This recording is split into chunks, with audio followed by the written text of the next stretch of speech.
woman, and I started my project Toni about a year ago, where I wanted to focus on different ideas and gender fluid garments which I'm making for basically everyone out of things I find at the op shops. For me it was really important that they are gender neutral. That's also why I came up with the name Toni. Toni to me is a name which can be female and male. I think fashion shouldn't have, or clothing shouldn't have, a gender specific background. They should be just worn by the people we are. That's what I love about the blankets as well, and the fabrics. I find they're often just pretty outrageous. They're like weird colors, they have like pink in them, they have blue in them, they have all of it combined, and nobody is questioning it. And yet we're so set on that there's a certain color for men and there's a certain color for women. Because I was so overwhelmed by everything I saw in the op shops, I was like, there must be a way to actually use all these beautiful products which are there, which we already created. And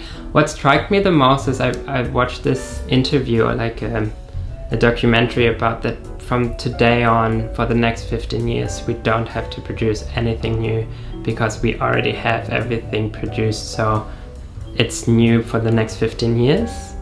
And I was like, that's so crazy. Like my mind was just like, oh, actually we don't need to buy anything. Just by putting it back together in a different way, people really appreciate it. I really want that people have a relationship to what they buy.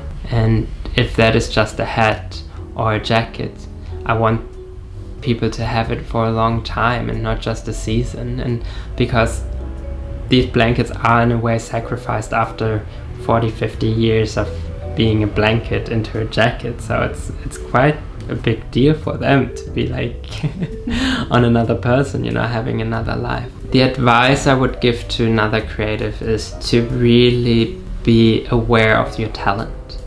To just sort of like make sure that you don't forget yourself while you're doing things, and that what you do is good, you know? Like I have doubts so many times a day there where I'm like, what am I doing? That's wrong, that's not good. But that's the inner voices you have constantly where you say like, oh, how will I do this? Stay strong to your opinion and be your full self. And if you do what you do with love, everyone will just really appreciate it too. There's days where I'm always like, oh, maybe I should stop the whole thing. Like, what am I doing? But then people are really encouraging, and it's really nice to hear these words. I got a few messages which weren't that great, where I was like, oh my God, I got a bit of a fright from it when there was another brand doing it, and then their friends were just messaging me really horrible messages of like, what are you doing with your life, like copying somebody else's work. And I was like,